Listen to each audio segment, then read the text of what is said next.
बिस्मिल्लाहिर्रहमानिर्रहीम। आज तक के मुअज़्ज़ज़ नाज़रीन अस्सलामु अलैकुम। अब किस नंबर 111 मुलाहिज़ा फरमाएं। बात कुछ और थी जो वो बताना नहीं चाहता था। अगर वो दिलावर की तरह अच्छा अदाकार होता तो अपने दिली जज्बात का इज़हार अपनी सूरत से ना होने देता और मुझे कुछ मालूम ना होता, लेकिन उसका चेहरा उसके दिल का आईना था। इसमें हर जज्बे का अक्स अपने असल रूप में उतर आता था। उसे मुझे कुछ भी नहीं बताया था और वो बहुत कुछ बता चुका था जो मैं जानना चाहता था और ये भी चाहता था कि मुझे ना मालूम हो तो अच्छा है। मोहसिन ने मेरी ज़हनी कैफियत को भांप लिया और मुझे अपने साथ लेकर नीचे उतराया। इस गर्देजी को क्या हो गया था? राबिया का नाम सुन के मैंने सड़क पर आती कहा। उसे तो हो गया था माली खोलिया। मोहसिन ने कहा, तुझे क्या हो गया था? राबिया ने तो मुझसे कभी कुछ नहीं छुपाया था। मैंने कहा, चुनाचे ये ख्याल आना लाजमी था कि गर्देजी का राबिया से क्या ताल्लुक था। ज़ाहिर है उसकी नोयत जज्बाती थी। क्या था और क्या नहीं था ये सब जान के क्या करेगा तू? मोहसिन ने कहा, अपने मुस्तकबिल की बुनियाद इस हसद पर रखेगा जिसका अब कोई जवाब ही नहीं है। फर्ज कर राबिया कभी उसको चाहती थी, यही फांस चुभ गई है ना तेरे दिल में। अब तू उस फांस को वहम की तरह पालेगा, उसकी खलश से आजार में मुबतला रहेगा। तेरा दिमाग खराब है। अपने पाँव पर कुलाड़ी मत मार। आज वो तुझे चाहती है, सिर्फ तेरे लिए जिंदा है। क्या इसमें कोई शुबा है? मैंने नफी में सारी लाया। कहते हैं जिसको इश्क खलल है दिमाग का, मैं क्या करूं? ये सब बकवास है। मोहसिन ने कहा, आदमी जिसे चाहता है दिल से नहीं दिमाग से चाहता है। उसे समझता है, परखता है अपनी ख्वाहिशात के पैमाने से, जिंदगी के तकाज़ों के हवाले से, मुस्तकबिल की तवक्कुआत के तराजू में तोलकर। और राबिया को तूने इसी तरह देख कर तय किया है कि जिंदगी के सफर में इससे बेहतर रफीक शायद फिर ना मिले। यह अकल का फैसला था, इसलिए मैंने भी कबूल किया। मैं मुजरिम बना, खामोशी से उसके साथ चलता रहा। मुझे मालूम था वो क्या कहेगा। फौजिया मेरी बहन थी मगर वो जज्बाती उम्र थी। मोहसिन ने बात जारी रखी, मैं हकीकत पसंद ना होता तो तुझे कत्ल कर देता कि तूने उसकी जिंदगी में कांटे बोए, वरना तेरा साथ तो छोड़ ही देता और कोई बुरा ना कहता। सब मेरे हमनुआ होते कि तूने दोस्त बन के दगा की और रिश्तों की आबरू गंवा दी। लेकिन मैं जानता हूँ कि फौजिया की वाबस्तगी भी बस ऐसी ही थी जैसी कि उस उम्र में हो जाती है। लेकिन अब वो तुझे भूल चुकी है और मुझे मालूम है कि अपने घर में वो खुश रहेगी, तुझे याद भी करेगी। तो जिंदगी के एक तजर्बे की तरह जिसे फरामोश कर देना ही बेहतर होता है। राबिया की बात मुख्तलिफ है। तुम दोनों अब संजीदा मिजाज और प्रैक्टिकल हो। तुम दोनों अब एक दूसरे पर शक करने के मुतहम्मिल नहीं हो सकते। इस हसद वगैरह की अब तुम्हारी जिंदगी में कोई गुंजाइश नहीं। अगर जिंदगी के किसी दौर में राबिया ने गर्देजी को भी पसंद किया होगा तो उसे बिल्कुल ऐसे ही भूल जाएगी जैसे फौजिया तुझे भूल जाएगी। इसके अलावा क्या यह नहीं हो सकता कि गर्देजी के जज्बात यकतरफा हों? सिर्फ वो राबिया को चाहता हो, राबिया को इल्म ही ना हो या परवाह ही ना हो। शायद तू ठीक कहता है। मैंने कहा, मेरा दिमाग खराब हो गया है। और बरादर, राबिया की फराग दिली भी तो देख। मोहसिन ने कहा, वो तेरे और फौजिया के जज्बाती ताल्लुकात के बारे में जानती है, मगर उसके बावजूद क्या वो रश्क या हसद में मुब्तला हुई? अपने रवैये या इशारे कनाए से उसने कभी खवाला दिया कि उसे तेरी दाद पर एतमाद नहीं है? शायद उसने कभी सोचा तक नहीं कि जैसे तू फौजिया के लिए बदल गया ऐसे ही फिर किसी के लिए बदल जाएगा। उसका यकीन कामिल है, इतना कि मुझे ताज्जुब भी होता है और तुझ पर रश्क भी आता है। यकीन तो मेरा भी कामिल है। मैंने खिफत से कहा, बस ऐसे ही सोच रहा था कि ये बात क्या हुई। तूने अच्छा किया कि मेरे दिमाग को भटकने से पहले ही फिर राय रास्त पर डाल दिया। उसके बावजूद तू राबिया से पूछेगा कि अहमद नवाज गर्देजी कौन है? मोहसिन ने कहा, हाँ। मैंने तस्लीम किया, लेकिन इस तरह नहीं जैसे पहले पूछता। मुमकिन है वो खुद ही बता दे। वो बता देगी। मोहसिन ने कहा, वो उसकी ज़रूरत ही महसूस नहीं करती कि तुझसे कुछ छुपाए। मुझे अब ख्याल आ रहा है कि अहमद नवाज गर्देजी वही ना हो। मैंने सोचते हुए कहा, वही कौन? मोहसिन ने चलते चलते हैरानी से कहा, हम दोनों पैदल ही घर के करीब पहुंच चुके थे। उसका पहला शोहर। मैंने कहा, मुझे उसका नाम याद नहीं, मालूम नहीं राबिया ने बताया था या नहीं। राबिया की शादी पहले भी हो चुकी है? मोहसिन ने दम बखुद होके कहा, हाँ, सिर्फ शादी। मोहसिन ने कहा, और ये शादी कानूनी तौर पर काफी अरसा बरकरार रही, लेकिन रुखसती की नौबत नहीं आई। क्यों? मोहसिन ने कहा, किसी के साथ जबरदस्ती हुई थी? किसी के साथ नहीं। मैंने कहा, और अपनी अपनी जगह दोनों अच्छे थे, खराब किसी को नहीं कहा जा सकता। लेकिन ये इंकिशाफ बाद में हुआ कि शोर को इनकार कर देना चाहिए था, मगर बदनामी खुद राबिया के हिस्से में आई। दुनिया ने तो जाहिर कर ही दिया था कि पहले उसकी रुखसती इल्तवा में पड़ी रहे, बज़ाहिर किसी वजह के बगैर। शायद मैंने तुझे बताया था ये सब कुछ जिस दिन मुझे राबिया से मालूम हुआ था। मुमकिन है बताया हो। मोहसिन ने कहा, मुझे याद नहीं पड़ता। यही कहा जा सकता है कि मैं ज़हनी तौर पर गैर हाजिर था और कुछ सोच रहा था, वरना ऐसी बात तो नहीं कि मैं सुनता और भूल जाता। बड़ी मजलूम लड़की है राबिया भी।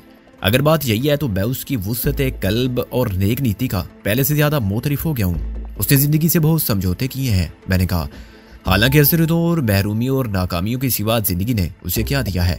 मैं समझता हूँ कि यही बहुत बड़ा कमाल है कि उसने अपनी शख्सियत के हिसार में दरार तक नहीं पड़ने दी और किसी मनफी रद्द अमल का शिकार नहीं हुई। अगर अहमद नवाज गर्देजी वही शख्स हुआ तो क्या होगा? मोहसिन ने कहा। क्या होगा? मैंने कहा कुछ नहीं होगा। वो राबिया के एहसानमंद था कि उसने बाद में भी अपना रवैया दोस्ताना रखा। एक बार मेरे लिए राबिया को उसके पास जाना पड़ा था तो उसने राबिया की मदद की थी। क्या ये नहीं हो सकता कि अपनी नाकामी के बावजूद मैं तो इससे वो ज़हनी रकाबत महसूस करने लगा हूँ? मोहसिन बोला। राबिया ने खुद को तो बचा लिया, मगर मुमकिन है उसकी अपनी शख्सियत मनफी रद्द-ए-अमल से मसक हो गई हो। मेरी रकाबत से उसे क्या फ़ायदा और मुझे क्या नुकसान हो सकता है? मैंने कहा। ये जज्बात का मसला है। मोहसिन ने कहा। एक मासूम बच्चा भी बाजूरी के बायस किसी खिलौने से ना खेल सकता है तो उसे तोड़ देता है और इस तरह दूसरों को भी इस मुसर्रत से महरूम कर देता है जिससे वो खुद महरूम होता है। न जाने क्यों मेरा ज़हन इस दलील को कबूल नहीं करता। मैंने कहा। उसने राबिया को नुकसान नहीं पहुंचाया तो मेरे खिलाफ क्या करेगा और क्यों करेगा? जो बात समझ में नहीं आती वो कुछ और है। राबिया ने तो मुझसे कहा था कि वो CSP ऑफिसर हो गया था और खासे बड़े ओहदे पर फाइज था। अहमद नवाज गर्देजी कहता है कि वो बीको में था। फर्ज करो ये बात गलत साबित हुई। मोहसिन ने कुछ सोचते हुए कहा। उससे मेरी वो बात ज्यादा काबिले गौर हो जाएगी कि महज राबिया की वजह से वो तेरे खिलाफ फसद में मुबतला हो जाए। राबिया ऐसी लड़की है कि जो उसे करीब से देखता है उसके ज़ाहिर और बातन के हुस्न का असीर हो जाता है। अगर ये शादी चल सकती तो गर्देजी खुद को इंतहाई खुशकिस्मत समझता, लेकिन ऐसा नहीं हुआ। अब क्या वो उस शख्स के लिए मुखालफाना जज्बात का शिकार नहीं होगा जो इतना खुशकिस्मत है कि राबिया उसे मिल गई है? हालात ने जो इनाम उसे दिया था वो तकदीर ने किसी और को बख्श दिया है। नजरियाती तौर पर मैं तेरी बात को तस्लीम करता हूँ, लेकिन अमलन ऐसा नहीं है। मैंने कहा। मुझे शुबह है कि अमली सूरत कुछ और है। मोहसिन ने कहा। मुमकिन है अहमद नवाज गर्देजी ने सरकारी मुलाजमत छोड़ दी हो, उसे बटाला इंजीनियरिंग में बेहतर मौके मिले हों। सरकारी नौकरी ज़हनी और जिस्मानी तौर पर इंसान की ताकत परवाज को महदूद कर देती है और उसकी सलाहियत के लिए कोई चैलेंज नहीं बनती। साल के साल एक इंक्रीमेंट मिलती है और तरक्की भी क़वायदो ज़वाबित के मुताबिक अमूमन उस वक्त तक नहीं मिलती जब तक कि अफसरान बाला की खुशनुदी और सरपरस्ती हासिल ना रहे। गर्देजी जैसे मर्द जिंदगी के एक महाज पर शिकस्त की तलाफी यूं करते हैं कि बाकी ज़िंदगी में हर जगह फतेह हासिल करते रहें। उनके नामे अमाल में नाकामी का लफ्ज़ सिर्फ एक बार आए तो कामयाबी के जिक्र से उनकी दास्तानी हयात दूसरों के लिए काबिल रिश्क बन जाए। यूँ समझ ले कि जिस्मानी तवानाई की समत बदल जाती है। मेरा ख्याल है कि गर्देजी को यहाँ लाया गया है। मैं चौंका। मोहसिन का सारा फलसफा अचानक मेरी समझ में आने लगा था।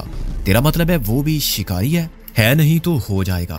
उसमें सलाहियत है और वो तमाम सिफात हैं जिनसे दूसरे शिकारी फायदा उठा सकते हैं। मोहसिन ने कहा। उसे थोड़ी सी तरबियत और रहनुमाई की जरूरत है। उसकी सोच का अंदाज पहले से तेरे खिलाफ है। अब तक उसमें तकरीबी अंसर शामिल नहीं, लेकिन एक चीज की कमी दूसरी चीज से पूरी की जा सकती है।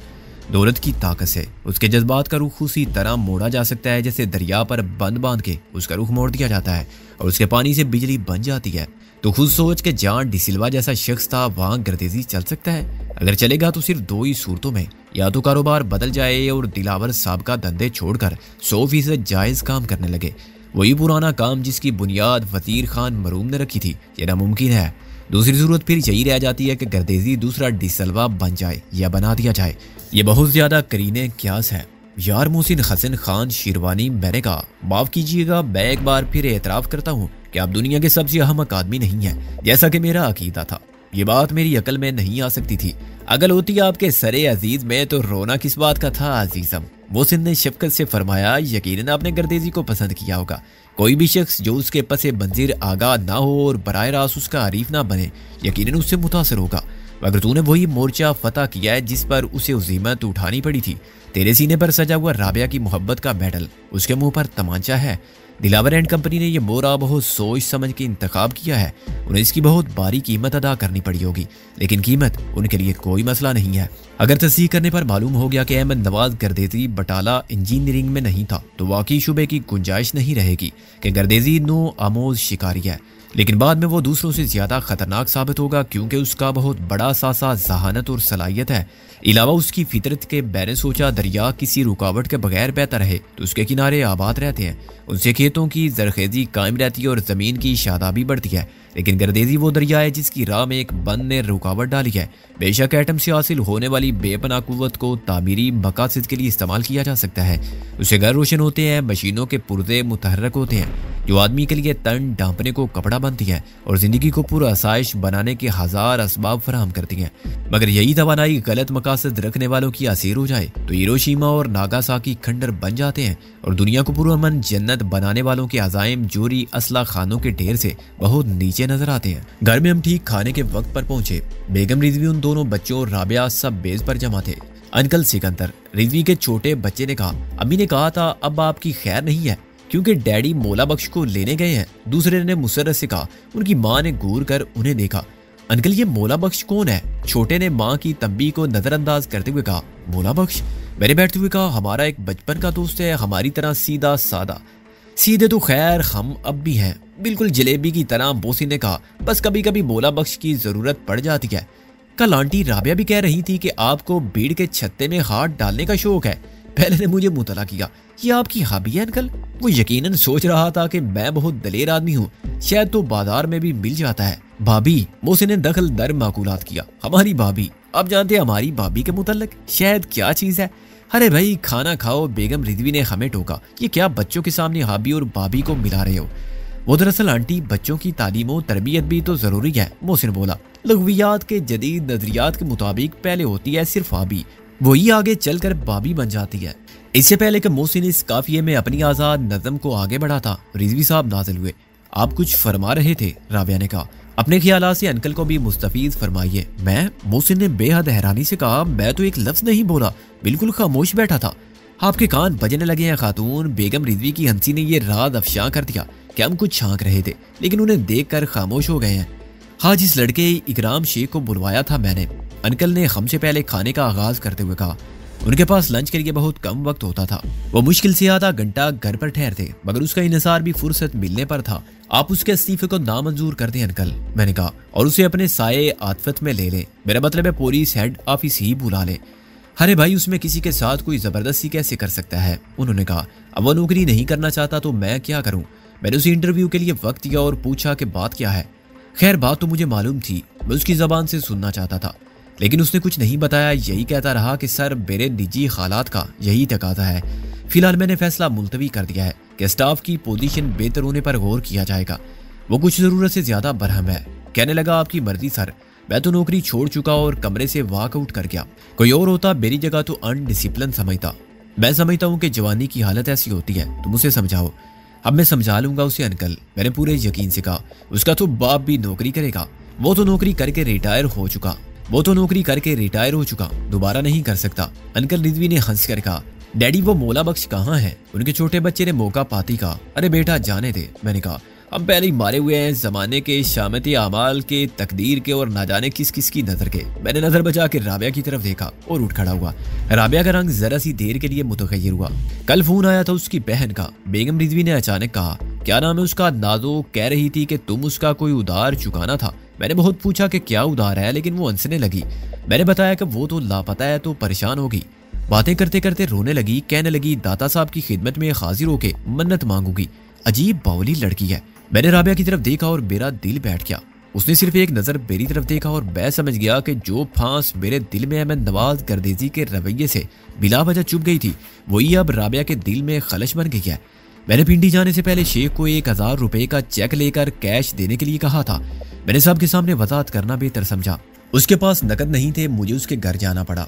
दादू उसकी छोटी बहन है, बिल्कुल यहूदी। अपने भाई को भी एक दिन के लिए 100 रुपए देती है तो दूसरे दिन 110 रुपए वसूल करती है। 100 रुपए रोज के हिसाब से 1300 रुपए देने पड़ेंगे उसे। बचपन बहुत है उसकी आदत में। क्या करना था तुम्हें 1000 का? राबिया के दिल की बात बेगम रिजवी ने कही। तुम पिंडी जा रहे थे कि हज करने? बस ऐसे ही। मैंने एहतियातन ये मुनासिब समझा कि कुछ पैसे जेब में हों। मैंने महसूस किया कि इस वजाहत ने किसी को भी मुतमईन नहीं किया। अचानक कोई जरूरत पड़ जाए तो, अचानक कोई ऐसी जरूरत पड़ जाती तो हम सब थे वहां। रिजवी साहब ने उठते हुए निपकन से हाथ साफ किया और खुदा हाफिज कहकर निकल गए। जब मैं अपने कमरे में पहुंचा तो उनकी जीप के बाहर की निकलने की आवाज आई। चंद मिनट बाद मोहसिन अंदर आया तो मैं बिस्तर पर नीम दराज सिगरेट का धुआं फैला रहा था और सोच रहा था कि क्या राबिया जैसी औरत भी बेबुनियाद शक और हसद में मुब्तला हो सकती है। यही सवाल मैंने मोहसिन से किया। औरत तो औरत ही होती है, मोहसिन ने फलसफियाना अंदाज में इंकिशाफ किया। और हमारे साबिक हुक्मा फरमाते हैं कि धुआं वहीं से उठता है जहां आग हो। तो ये धुआं कहाँ से उठता है? आग तो है मगर दोनों तरफ बराबर नहीं लगी हुई है और मैंने लगाई भी नहीं है, मैंने कहा। और उसने दादू के बारे में सब कुछ बता दिया जो अब तक मोहसिन को मालूम नहीं था। मेरी समझ में नहीं आता कि क्या करूं। निकाह? मिस्टर मोहसिन ने आंखें बंद करके गौर फरमाने के बाद कहा, वैसे तो आप 4 कर सकते हैं, मगर मैं सिर्फ राबिया की बात कर रहा हूँ। मैंने उसकी बदगुमानी या गलतफहमी वगैरह नोट की थी। अब तक अगर वो दिल शिकस्ता हो के खुदकशी कर चुकी हो तो कुछ अजब नहीं। तूने देखा होगा फिल्मों में क्या होता है, जहाँ इस किस्म की सिचुएशन आती है, हीरो खट से आ टपकता है और फिर जनाब या तो हाथ मार के जहर की शीशी गिरा देता है या चट्टान से दरिया में कूदने वाली हीरोइन को हवा में उचक लेता है। चुनाचे मैं जाता हूँ ऐन वक्त पर नमूदार होने के लिए। मैं फुर्ती से उठा और खिड़की से बाहर कूद गया। राबिया अपने कमरे में सीधी लेटी कोई किताब पढ़ रही थी, कोई शेरी मजमुआ था। ये क्या हरकत है? वो मुझे खिड़की के रास्ते कदम रंजा फरमाते देकर उठ बैठी। दरवाजा भी तो खुला था। कूदा तेरी महफिल में, कोई दम से ना होगा। मैंने रकू में जाके शेर पढ़ा, वो काम किया हमने जो रुस्म से ना होगा। मैंने बैठते हुए कहा, मैं समझ रहा हूँ बीबी के तुम किस सवाले से बात कर रही हो, लेकिन मैं तुमसे निकाह करने आया हूँ मोहसिन के हुक्म पर। तुम्हारे दिमाग पर असर है, कोई चोट वगैरह लग गई थी क्या? राबिया मुस्कुराई। चोट लगी है दिल पर? मैंने सीने पर हाथ रखा। कैसा है डायलॉग? जहाँ तक निकाह वाली बात है तो मैं बेहद सीरियस हूँ। इसके दो असबाब हैं, बल्कि तीन। एक तो ये कि मैं मोहसिन के हुक्म से सरताबी नहीं कर सकता, दूसरा ये कि निकाह सुन्नत है, और तीसरा ये कि तुमको बतौरे मनकूहा अपने साथ ले जाकर उस उल्लू की पट्टी नाजों पर वाज़ेह कर सकता हूँ कि मैं शादीशुदा आदमी हूँ। चुनाचे मुझ पर डोरे ना डाले, और डालनी है तो पहले तुमसे डुएल लड़े। वो तो मैं हार जाऊंगी। राबिया हंसी। मैंने सुना है वो जूडू जानती है और तुम्हारी शागिर्दी पर मुसर है। अच्छा, उसके बावजूद तुम रूठी तक नहीं मुझसे? बड़े अफसोस की बात है। मैंने कहा, मैं तो तुम्हें मनाने आया था, लेकिन मोहसिन, हसन खान, शिरवानी पहले ही फरमा चुके थे कि तुम्हें मुझ पर कामिल यकीन है। कामिल यकीन क्या होता है? वो बोली। और कोई किसी के बारे में ये बात यकीन कामिल के साथ कैसे कह सकता है? ये तो है। मैंने सर खुजा के कहा। अच्छा ये बताओ कि जब मैं बकौल तुम्हारे बीड़ों के छत्ते में हाथ डाल के गिरफ्तार बला हो चुका था तो तुम्हारे दिल की क्या हालत थी? मेरा मतलब है खुदा न खास्ता मैं वापस ना आता। तुम मुझसे कहलवाना चाहते हो कि तुम मर जाते तो मैं भी जहर खा लेती? वो चिढ़ के बोली। ये ख्याल मुझे आया ही नहीं था। तो बस यही है वो कामिल यकीन। मैंने कहा, और मिसाल दूं? जब मैं अपने ताबूत शरीफ में दस्तों पाबस्ता और अमलन बेज़बान महवे इस्तराहत था तो मुझे ख्याल आया था। उस वक्त मैं बिल्कुल खौफजदा नहीं था, और जब तुम्हारा तसव्वुर किया तो तुमको बिल्कुल इसी तरह देखा जैसे अब देख रहा हूँ, और क्या महसूस किया मैं उसे बयां नहीं कर सकता। तुम्हारे वजूद से एक ज़हनी कैफियत वाबस्ता है, बिल्कुल उसी तरह जैसे हर मैग्नेट का एक हल्का असर होता है, बल्कि मकनातीसी मैदान कहते हैं उसे। तो बस उसी तरह मैंने तुमको महसूस किया। अब तुम्हें सच बताऊं मैं? राबिया यकलख्त बेहद संजीदा हो गई। उस रात मेरी आंख खुली तो मैं रो रही थी। हालांकि मैंने कोई डरावना ख्वाब नहीं देखा था। सोते वक्त मेरे जहन पर कोई ऐसा वैसा ख्याल नहीं था। तुम्हारा टेलीफोन तो बहुत बाद में आया, लेकिन मुझे ऐसा लगा जैसे तुमने कुछ कहा, और मैं अंधेरे में बैठी गौर करती रही। तुम्हारे अल्फाज मुझे याद थे। मैं बिल्कुल खैरियत से हूँ और तुमको बस यही इतला देना मकसूद थी, और तुमने मेरी खैरियत पूछी थी। लेकिन उससे भी ज्यादा नाकाबिले यकीन बात यह थी कि तुमने कहा था कि मैं गोजर खान से बोल रहा हूँ। सोचो जरा, मुझे गोजर खान का ख्याल कैसे आ गया? अनगिनत शहर कस्बे हैं जिनके नाम मेरे जहन में मौजूद है। फिर यही नाम कहाँ से सुन लिया था मैंने किसी को भी ये बात नहीं बताई, वरना सब मेरा मजाक उड़ाते, मुझ पर हंसते कि तुम वली हो गई हो बीबी, और मोहसिन वो तो ना जाने क्या कुछ कहता। मगर उसने मुझे तुम्हारे फ़ोन के मुतल्लक बताया तो मैं वो अचानक खामोश हो गई। ऐसा मत किया करो सिकंदर। अब नहीं करूँगा, मैंने बेख्याली में कहा। जब राबिया बात कर रही थी तो मैं उस वक्त के बारे में सोच रहा था जब मुझे राबिया के ख्याल ने सामाने तस्कीन कल्ब फराहम किया था, क्योंकि चश्मे तसव्वुर से मैंने उसे अपने लिए रोते हुए देखा था। उस वक्त वो ट्रक कहाँ था? सुहावा से चकवाल की तरफ मुड़ चुका था। गोया रात के 12-1 बजे का वक्त था। जब रात को तुम्हारी आंख खुली थी तो तुमने वक्त देखा था? मैंने कहा, हाँ 12:40 हुए थे। वो बोली, मैं 12 बजे के करीब सो गई थी। क्यों? कुछ नहीं। मैंने कहा, यह भी ऐसी बात है, कोई सुनेगा तो हंसेगा। मसलन मोहसिन, ठीक उसी वक्त मैंने तुमको देखा था रोते हुए, हालांकि मैं तुम्हारा मुस्कुराता चेहरा देखना चाहता था। राबिया के अर्ज पर मोहब्बत के गुलाब खिले और उसकी आंखों से उतरने वाले शबनम के 2 मोती वहीं रुककर झिलमिलाने लगे। फिर वो हंस पड़ी, फिर मैं हंस पड़ा। कैसी बातें कर रहे हैं हम लोग? राबिया ने कहा, सच्ची बातें। मैंने कहा, उसी वक्त आदम और हव्वा की जन्नत में शैतान बन के मोहसिन खान वारद हुए। इससे ज्यादा रोमांस मैं बर्दाश्त नहीं कर सकता। कट। उसने फिल्म डायरेक्टर की तरह कहा, आप लोग 2 गाना शुरू करने वाले थे, मैं कोई रिकॉर्डिंग लगा देता हूँ, आपकी फरमाइश पर बोलिए कौन सा गाना चले। मोहसिन बैठते हुए बोला, कहने में ये आया था कि अंकल जाते जाते कुछ फरमा गए हैं। पुलिस चालान पेश कर चुकी है और कल समाअत बाकायदा शुरू होगी, इसलिए आज बाहर जाना बंद। राबिया ने मुझे बता दिया था। मैंने बड़े एतमाद से झूठ बोला। फिर बात संजीदगी से होने लगी और राबिया ने बताया कि अदालती तरीका कार के मुताबिक कल कोई खास बात नहीं होगी, बस चालान की एक नकल फराम कर दी जाएगी और FIR पेश होगी। हक़ विरासत वाले केस में कहाँ तक पेशरफ्त हुई? मैंने कहा, मंजिर साहब मिले थे, ऐसी बार रूम में सामना हो गया था। वो बोली, कह रहे थे कि किसी ने एतराज़ दाखिल किया है, वो खुद ही जवाब देंगे आइंदा तारीख़ समाअत पर। तुमने पूछा नहीं कि एतराज़ है और क्या एतराज़ है? मैंने कहा, नहीं, वो जल्दी में थे। जाहिर है एतराज करने वाले वही तुम्हारे मेहरबान होंगे जब मैं टांग अड़ा के फैसले में ताखीर कराने वाले होते हैं। हसद के मारे हुए लोग, मिलता मिलाता कुछ नहीं उन्हें और एतराज भी बेबुनियाद होते हैं, चुनाचे होता भी कुछ नहीं। हक तो हकदार को मिल ही जाता है। 2-4 महीने की देर मामूली बात है। ये बताओ, तुमने गाड़ी तो दे दी थी रंगो रोगन के लिए, वापस कब मिलेगी और रंग का क्या कहा था? मैंने सफेद रंग करने के लिए कह दिया था। मैंने कहा जो सबसे आम रंग है, गाड़ी तो मिलेगी हफ्ता भर बाद। मुझे उसका सुर्ख रंग ही अच्छा लगता था। राबिया ने कहा सब लड़कियों को सुर्ख रंग अच्छा लगता है। मैंने कहा लेकिन ये रंग हीना और सुहाग के जोड़े का रंग ही नहीं, लहू का रंग भी है। खून किसी का नहीं होना चाहिए, न दिल का, ना अरमानों का और ना अपना, इसलिए सफेद रंग जो अमन की अलामत है। तुम फिर नॉन सीरियस हो गए, उठ के बाहर निकल गई। अब जो कुछ कहना है एक दूसरे से कहो। सुबह मैं और मोहसिन भी राबिया के साथ ही कोर्ट गए और रिजवी साहब की गाड़ी में ठीक 9 बजे कोर्ट पहुंचे तो हुजूम में नजर आने वाला सबसे पहला चेहरा हशमत खान और हवालदार बिजली का था। हशमत खान के तेवर पहले जितने जारहाना नहीं रहे थे, वो कुछ नाउम्मीद सा नजर आता था, लेकिन हवालदार बिजली का करंट कम नहीं हुआ था। सिकंदर बख्तवल्द वजीर खान जेरे जमानत, मुल्जिम जेरे दफा 3-0-2 जवाद फे हाजिर है जनाब आली। उसे मुझे देखते ही अपने अफसर आला को रिपोर्ट दी और मुझे यूं देखा जैसे जल्लाद तख्ते दार पर खड़े हुए शख्स को देखता है। ओए देख लिया है मैंने तुझसे पहले। अफसर आला ने उस फर्ज शनासी के मुजाहरे का जवाब नहायत हौसला शिकन लहजे में दिया। कोई रस्सी वस्सी ले आए हो ना हवालदार साहब जी? मोहसिन ने कहा फांसी तो होनी ही होनी है। उसने बेतकल्फी से हवालदार बिजली के कंधे पर हाथ मारा जो सिर्फ वर्दी ही वर्दी में था। हवालदार ने मोहसिन का हाथ झटक दिया। यार तुमको बीवी ऐसी टांग देती होगी हैंगर में। मोहसिन उसे छेड़ने पर मुसर था। वर्दी समेत अगले दिन उतारा और रवाना कर दिया। कुछ जान शान बनाओ अपने हशमत खान की तरह। क्या आलीशान तोंद है, कोई देखे तो समझे तरबूज छुपा के जा रहा है। आप जी बस आप ख्याल करें अपना और हमारा भी, मुंह मत खुलवाएं। गुस्से से हवालदार बिजली का बुरा हाल हो गया। फिर उस्ताद डैडी नमूदार हुआ। कसम मौला की उसने मूंछों पर ताव देकर कहा यह हवालदार किसी दिन अंदर ही अंदर गायब हो जाएगा। वर्दी झाड़ेंगे तो खाली ये जलती पर तेल छिड़कने के मुतरादिफ था। हवालदार फौरन वहां से रुखसत हो गया। उसकी कुव्वत बर्दाश्त जवाब दे रही थी और उसने फैसला किया था कि कमीनों के मुंह नहीं लगना चाहिए।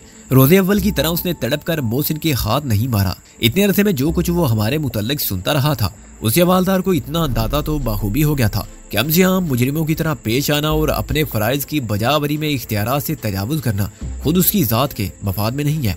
समात का आगाज मामूल के मुताबिक वैसे ही माहौल में हुआ जो मैंने अपने मुल्क की अदालतों में बार बार देखा था। ये माहौल बरतानवी अदालतों और पाकिस्तानी फिल्मों में पेश किए जाने वाले माहौल से यकसर मुख्तलिफ था। एक फर्क ये भी था कि इस बार ना मैं गवाह था ना तमाशाई, बल्कि मुल्जिमों के कटहरे में था जहां से मैं पूरी अदालत के मंदिर को देख सकता था। वकीली सगासा और पब्लिक प्रोसिक्यूटर के साथ ही 2 मेज़ें और कुर्सियां राबिया कारी और अब्दुल वदूद मंदिर के लिए थी। जहां से मंदिर दोबारा ये बताने आ चुका था कि फिक्र की कोई बात नहीं और जहां मैं हूँ वहां कोई मुजरिम हो तो शर्म की बात है, वरना ये रुतबा बुलंद बिला जिसको मिल गया। मुझसे पहले भी कई बेगुनाह बैज जुर्मे बेगुनाही में इसी मंजिले वार्द रसन से सरफराज गुजर चुके हैं और बाद में भी गुजरते रहेंगे, क्योंकि हक व बातिल की ये जंग अजली व अब्दी है। समात की कार्रवाई देखने के लिए आने वालों में बहुत से चेहरे अजनबी भी थे। इस केस ने अखबारात में बड़ी शोहरत पाई क्योंकि इसमें निचले तबके के या पेशावर फिल्म के किरदार नहीं थे। ये एक सनतकार के बेटे के हाथों अपने बिजनेस पार्टनर के कत्ल का केस था। मुबैना कातिल बरतानिया से आया था और आला तालीम याफ्ता होने के अलावा मुकामी SSP का अजीज मशहूर था। रिजवी साहब इसीलिए अदालत से गैर हाजिर थे। अब तक ज़बान खल्क पर बेरा और राबिया का नाम भी आ गया था और इन नामों से वाबस्ता अफसाने भी मखसूस हलकों में गर्दिश कर रहे थे। पब्लिक के लिए दिलचस्पी का दूसरा पहलू ये था कि मैं सिर्फ बेगुनाह होने का दावा नहीं रखता था, ये इल्जाम भी आयद कर चुका था कि खुद मकतूल शराफत अली ने मेरे वालिद को ब्लैकमेल किया था और बिलवासा तौर पर उनके कत्ल का जिम्मेदार था। बाद के वाक़यात भी वक्तन फवक्तन अखबारात की जीनत बने थे। चुनाचे मैंने अंदाजा किया कि हाज़रीन में मुकामी अखबारों के सब भी नुमाइंदे होंगे जिन्होंने अव्वल व आखिर तक तमाम वाक़यात को और खबरों को मुंसलिक कर लिया था। चुनाचे उनके नुक्ता नज़र से ये इंतहाई सनसनी खेज मुकदमा था। हाज़रीन की पहली सफ में कुछ दोस्त भी थे।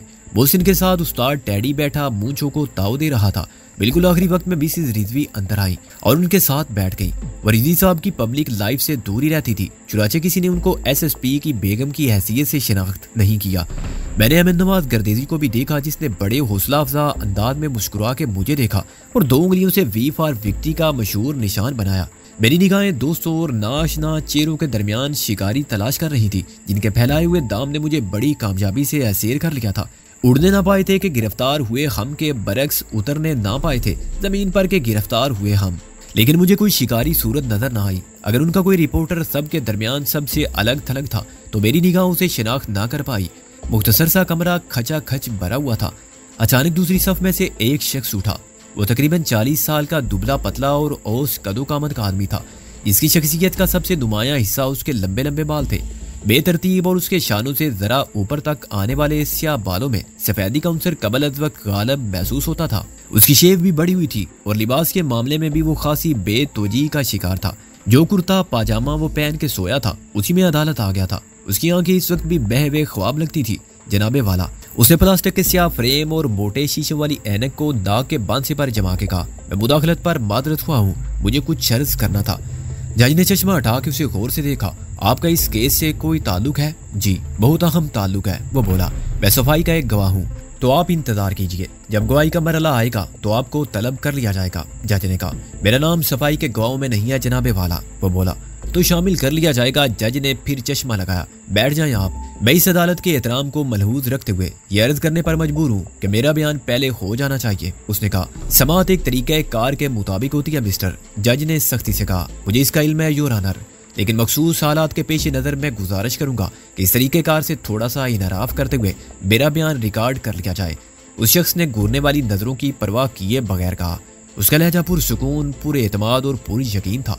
मैं और मोहसिन, राबिया और मंजिर सब की निगाहें उस पर मुर्तकिज हो गई थी जो हमारा नामालूम तरफदार था। क्यों?